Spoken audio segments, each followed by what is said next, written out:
Morning class, my name is Lake Williams, and for my economics project, we're going to be showing you the United Arab Emirates and Qatar. And to start off, I provided us with a little activity of a little map of the Middle East, and right now, I want you to locate and write down the United Arab Emirates and Qatar. What do you know about the Middle East? Not much, apparently. Which turns it a huge disadvantage to you as an American investor. The Middle East envelops some of the most natural resource rich, developing, and most certainly dynamic countries in the world. If you're looking to live on the edge and get an adrenaline rush when you trade on the stock exchange, then the Middle East might just be for you and your wallet. Two of the region's major powerhouses, the United Arab Emirates and Qatar, are undertaking promising new development projects and taking major investments. So now is the time to discover these countries' hidden secrets before it's too late. Sure, they may not be the cleanest cut crew of the bunch, and some business exchanges may not be on the books, but they may play out as promising investments for your financial portfolio. Let's take a brief look at the history of these countries.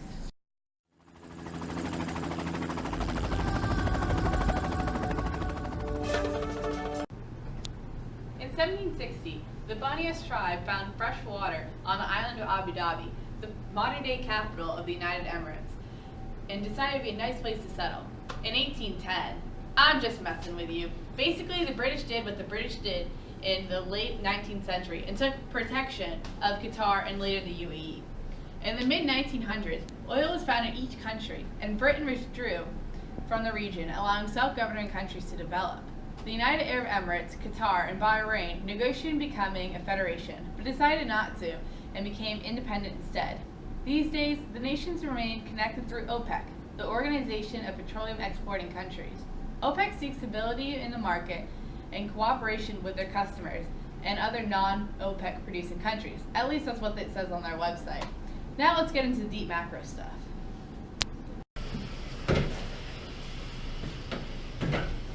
Talking about this today. Alright, today we're going to be talking a little bit about Qatar. So Qatar is a small Middle Eastern country situated between Saudi Arabia and the Gulf on the Arabian Peninsula. So it's been ruled by the Al Thani family since the 1800s, and this is basically representing a stable sort of political structure, and that's disregarding the military coup in 1995. It's no big deal. Still, good country. So this is just some general facts from 2015. GDP per capita was 132,100, and that is basically representing a very good per capita. It's the highest in the world, and it's impressive. So the GDP in 2015 was 185.4 billion, and that was mainly from industry and services, which make up 55.7 and 44.1% respectively. Specialization of Qatar is liquefied natural gas, crude oil production, various building materials, and ship repair. This has not really changed since the country's established itself in the international sense. Wake up! You can't turn around, there's not anybody there! It's funny. I'll cut that part out. Well, we could have another shot later of someone getting hit by a marker. We should just have lots of shots of people getting hit by markers. Yeah, I guess. Alright, go. I have like 5 markers. You can have Joe hitting Joe with a marker. That wouldn't make any sense. That would be so fun. Okay, where were we? Specialization? Yeah. So next is the unemployment rate, which was at 0.4% in 2015, which is also impressive. Main exports of Qatar are South Korea at 18.3%, Japan at 18.2%, and notably is the US at 13.7%. Another one. Strike 2. So those are the facts, but now let's talk about where the money be as investors. So, looking at this from an economic standpoint, as we as young economists should, we're going to analyze the structure of Qatar. So first, there's the new emir. Sheikh Tamim bin Hamad Al Thani, part of the Al Thani family, is the 8th emir of Qatar. and he's operating under the principles of economic diversification and improved relations with Gulf neighbors. This is basically it represents a new structure to how the government's going to operate, and it's more business-like. The second is $205 billion allocated for infrastructure projects through 2018. This is sort of a manifestation of the economic diversification that the sheik is talking about. So, infrastructure in a country is basically it's visual representation of wealth, in essence. It's the country's ability to put money back into the domestic realms, and that's basically just going to pave the way for more domestic success and leading more to higher GDP and everything we've learned about in this class, which I'm teaching right now, which is why you should be awake. Strike one. Now let's look at the Qatar National Bank. Now the QNB is a very large international player, and it's really the heart of Qatar's economy, and it's good. It's good. That's all I have to say about that. Just write that down in your notes. It's important. Floater. Same spot. Strike two. Stay awake. Everybody. Eat. Fourth bullet note of importance. Qatar's shifting energy focus. Now, Qatar has long since been known for having 13% of the proven gas reserves, as well as oil reserves that can last them for 57 years, and that's operating domestically.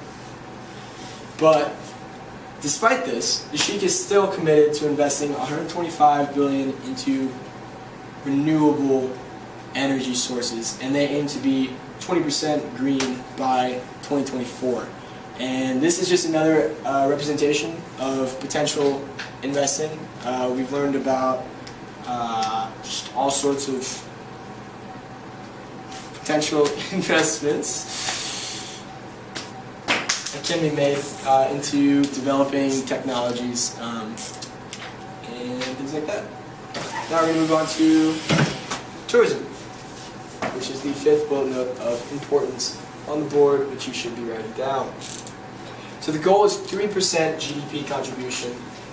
Currently it's only at 1%, but they have billions of dollars pledged to improve, we'll talk about it a little bit later, but the transportation industry, as well as we've already talked about the domestic investments.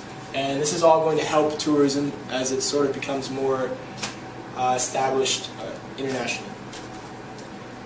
And we have a video that we're going to show you at some point. It's very short, and it's a good one. But getting past that, where do we stand as young economists in this world of investment? Let me tell you. Historically, Qatar has represented the hydrocarbon market, and I talked about it a little bit down here with the 57 years. They have a lot of the hydrocarbons in the world, and that has dominated their role in the international market for a long time. But because of the Sheikh's new economic diversification and everything that he's doing to push international trade and all that stuff, it's opening up different investment options, such as the infrastructure and transportation, and as well as national vision, which we're going to talk about eventually, probably, hopefully. An example of such an investment opportunity that can be seen by an American company is the pledged purchase of 50 Boeing 777s by Emirates Airways in 2013. And this was a huge deal. It was very big, and that's one of the Jennifer Aniston things we're talking about, because it's Emirates Airways, and it represents the evolving and growing transportation industry in Qatar, as well as other countries in the Middle East, such as the UAE, which we will go into next. The current composition of the economy is mostly oil, and oil reserves. But the oil won't last forever. So the UAE government wants to diversify the economy. How are they going to do that, you ask? By promoting foreign business.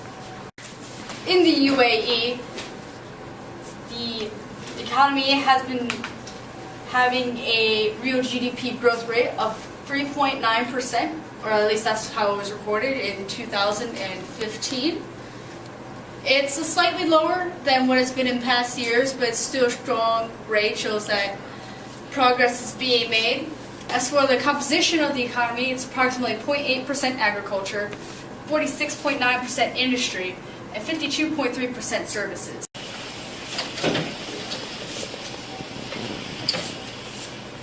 The UAE.